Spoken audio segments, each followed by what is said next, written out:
vous aimez l'hibiscus, mais celui d'intérieur ou d'extérieur? Celui d'extérieur, également connu sous le nom d'Hibiscus syriacus ou bien Altea, est un arbuste à fleurs originaire d'Asie. Il apporte une touche d'exotisme et de couleur à n'importe quel espace vert. On l'adore pour sa floraison impressionnante, mais aussi pour sa facilité d'entretien. Il est rustique et ne craint pas le froid. Il tient même jusqu'à -15, -20 degrés. La plante peut atteindre 3 mètres de hauteur. Ses feuilles, vert intense, sont caduques. Elles tombent en automne et repoussent au printemps. Mais ce qui le distingue véritablement, ce sont ses fleurs. Elles sont voyantes et se déclinent dans une palette de couleurs allant du blanc pur au rouge foncé en passant par le rose, le bleu et le violet. Et l'arbuste produit tellement de boutons floraux qu'il reste en fleurs de l'été jusqu'à l'automne.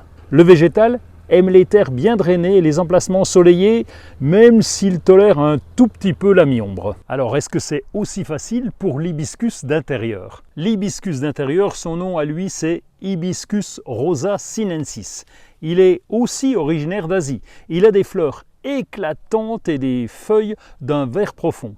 En fonction des variétés, il peut avoir des couleurs vives qui apportent vraiment une touche d'exotisme à la déco d'intérieur. Par rapport à la version extérieure, l'hibiscus d'intérieur est un arbuste à feuilles persistantes qui reste donc sur les tiges même en hiver. Ses fleurs sont grandes et se déclinent dans une palette de couleurs allant du blanc pur au rouge foncé en passant par le rose, le jaune, l'orange et même le violet. Il y en a aussi des doubles. Avec un tel choix, on pourrait se lancer dans une collection. L'arbuste produit tellement de boutons floraux qu'il reste en fleurs pratiquement toute l'année. La plante a besoin de beaucoup de lumière pour fleurir abondamment.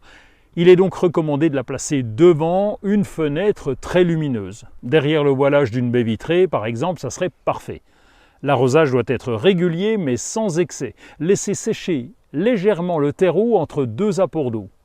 Pour le reste de l'entretien, c'est identique à celui d'une plante d'intérieur. Et comme justement bon nombre de plantes d'intérieur, le rempotage se fait environ tous les 2 à 3 ans.